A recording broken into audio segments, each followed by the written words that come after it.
He was in ICU just because of a wrong medicine. अस्सलाम वालेकुम everyone. हम as a physician जब भी किसी पेशेंट को देखते हैं तो उस पेशेंट की बीमारी को ही नहीं देखते, बल्कि हम उसकी प्रॉपर हिस्ट्री लेते हैं, पेशेंट की पास्ट मेडिकल हिस्ट्री देते हैं और इसके अलावा पेशेंट कौन सी मेडिसिन ले रहा है, दूसरी बीमारियां और इस्तेमाल होने वाली दवाओं को मद्देनज़र रखना इसलिए ज़रूरी होता है क्योंकि इससे डिज़ीज़ की पॉजिटिव एक्टर जिनकी वजह से डिज़ीज़ हुई होती है या जिसकी वजह से उनकी बीमारी जो पहले से चल रही होती है उस ख़राब होने का पता चलता है कि वो क्यों ख़राब हुई है। यहाँ पे मैं ये बताना चाहूँगी कि कुछ लोग ऐसे होते हैं जो खुद ही दवाएं शुरू कर लेते हैं, सेल्फ मेडिकेशन, यानी वो पेशेंट्स के तौर पे पिटी में भी नहीं आना चाहते, फिजिशियंस को दिखाना नहीं चाहते, लेकिन कोई रिश्तेदार उनका जिन पे उनको काफ़ी यकीन होता है उनके मशवरे पर दवाई खाना शुरू कर देते हैं। हाल ही में हमारे पास एक ऐसा पेशेंट आया जिसको काफ़ी सीवियर शॉर्टनेस ऑफ ब्रेथ हो रही थी, सांस फूल रहा था, हाथ पाँव सूजे हुए थे और वो सीधा लेट भी नहीं सकता था। खैर उस पेशेंट की ऐसी हालत थी कि वो बात करना भी उसको मुश्किल लग रही थी। जब हमने उनका एग्जामिनेशन किया तो हमें चेस्ट में भी आवाज़ें आई जिसको कहते हैं क्रैकल्स। ये पेशेंट शदीद हार्ट फेलियर में था।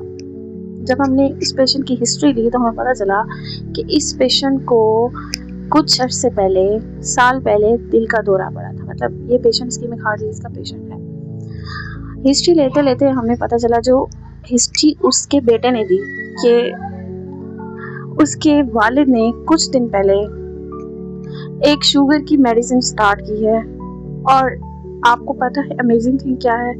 अमेजिंग ये है कि ये दवाई उसको किसी डॉक्टर ने नहीं लिख के दी थी, बल्कि एक रिश्तेदार के मशवरे पर उसने शुरू की थी। और मेडिसिन भी किस तरह से ली?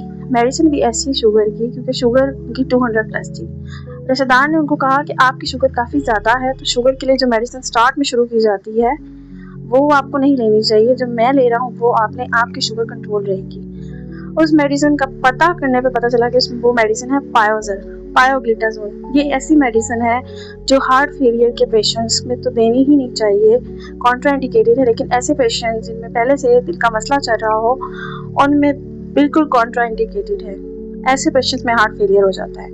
यही वो टाइम था जिससे हमें बिल्कुल क्लियर पिक्चर हो गई। हर दवाई हर मरीज़ के लिए महफूज नहीं होती। कुछ दवाएं ऐसी होती हैं जो बाज़ मरीज़ों में दिल की कमज़ोरी बढ़ा सकती हैं, जिससे हमें पानी जमा कर सकती हैं, और इसके अलावा काफ़ी सीवियर कॉम्प्लिकेशंस भी हो सकती हैं।